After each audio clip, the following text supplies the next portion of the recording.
How's this album doing? Sale-wise, feedback-wise, how's it going? Not too sure sale-wise, as it's still, I think it sold like 400 the first week, which to me is good. I don't know who buys CDs anymore, so it seems like a decent number to me. It's better than 27. But review-wise, everything seems to be falling in place and going pretty well.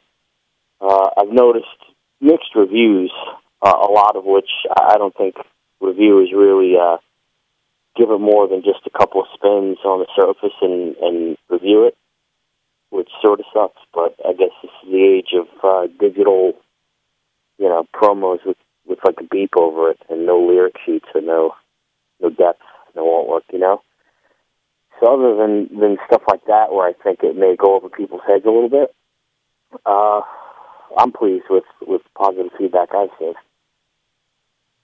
Oh, definitely. Would you say 400, that's probably a lot for like a thrashy black metal band, would you agree? Yeah, I think that's enough for any small band these days. Like we've been at this for a while, it's our second record, but in the grand scheme, the band's pretty new, so for 400 records to sell the first week, that's, I think that surpassed any of the bands that we've been in the past when records actually sold. When people actually went to stores and bought shit, Yeah, definitely. What did you guys do different on this album than you did on your previous one, Time Insults the Mind? I think we were just a band for a little longer, so rather than the excitement of something new and just getting together with, two other guys that, the three of us have a long history together. So rather than just getting into the swing of something new and cranking out songs, we actually sat down and wrote a record from beginning to end, as opposed to new thing, just keep writing songs. There's more of a process, and we sort of were able to dig into it more and look a little deeper into what we were doing.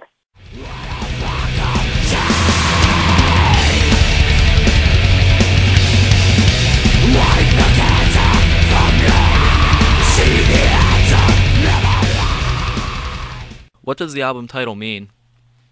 It's a regime of three, and over the years, we're the only three that have we've just been through a lot together, and this record's about us. That's pretty cool, because I actually read that it was about like a regime or a political military thing that was dominated by three people. Now I see that I did never click it. There were three people in the band, so yeah, that's pretty awesome. Yeah, it worked out. Do you have a favorite song on this album, or a couple favorites? I don't think I could pick a favorite. I think the choice on track order, and it means something from beginning to end. Like everything has a purpose of where it is in the grand scheme of this. So I couldn't really pick one favorite. I'd have to say my love for the record is sort of a whole. Gearing more towards the future, you guys are going on tour with Watain this fall. Do you have any thoughts on that? We're looking forward to getting out and doing some touring and getting some shit under our belt. We've done a lot of sporadic dates. We did some dates with Mellodic and Knockmistium, Merrimack, but we didn't do the whole tour. We just did both coasts and most major cities due to our scheduling. And this time we're actually buckling up and doing the whole thing. So I'm looking forward to getting our band out there. And that's a great tour to be doing it on. So is this going to be like the first tour you've done as a whole all over the country then? Yeah, this will be the first whole U.S. tour. So do you have any plans after this tour? We have a few shows lined up in January, nothing solid.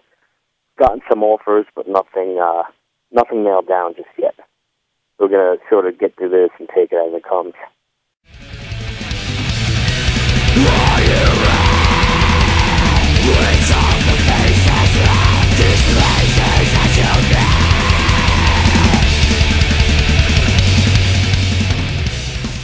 You guys all play in a couple different bands outside of Black Anvil around the New York area. How do you work around this, and does it really create any obstacles for Black Anvil? No, this is number one. I'm actually the only one in something sort of serious at the moment outside the band. I'm also in No More Black, which is I wouldn't say inactive, but we function on a very easy, laid-back schedule. We're putting a new record out as well, and we have one show booked for the rest of the year, and it's pretty laid back, so it works. Gary's involved in the Black Flag cover band, which he does here and there. This is pretty much the main beast on our plate at the moment. All of our extensive touring and craziness is part of the past with other bands. All right, that's awesome. So let's go back in the past a little bit, kind of explore the band's roots a little bit. Just to start off, where did the name Black Anvil come from? It came from a lot of names being thrown around, and Gary just tossed it out there. And I'm assuming it's sort of a mixture of Black Sabbath and the Judas Priest song. We it was the only thing that stuck.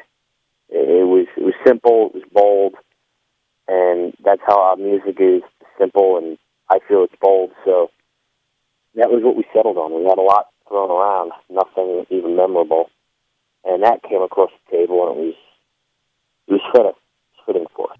So what made you want to form a band, let alone a metal band? It's been brewing for a long time. Like our initial bond in the past was old punk, hardcore, and metal especially. It's just the reason why we're a part of anything and we're attached to anything.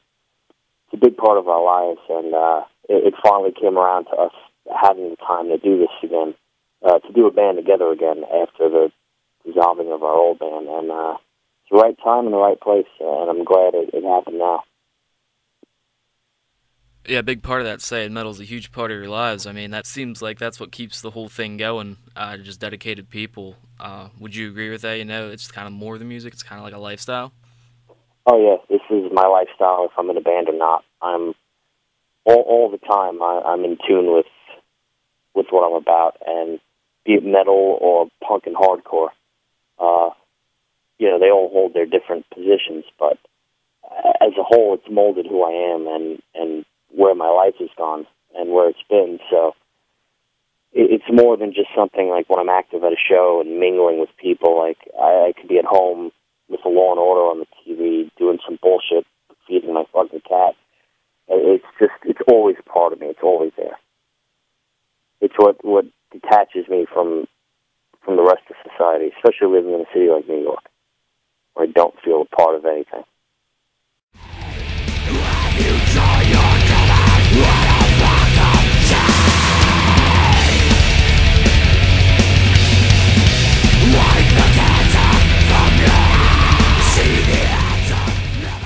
Have any vocalists or bassists, have any of those guys inspired you, or have you maybe drawn from some of them to create your own style? Not really bassist vocalists. I mean, Cronus from Venom was always hard. Bassists in general, I could roll off a list from my youth until now of influential bass players, from Geddy Lee to Jerry Only and Cliff Burton. I've always been a fan of aggressive players, whether it's just musically or physically. More so physically, actually. And there's certain front people in general just always played as hard as can be, and that, I guess, sort of molded, my style or whatever. All right. I just have one last question for you, and that is if you would like to say anything to your fans out there. We'll see you in November.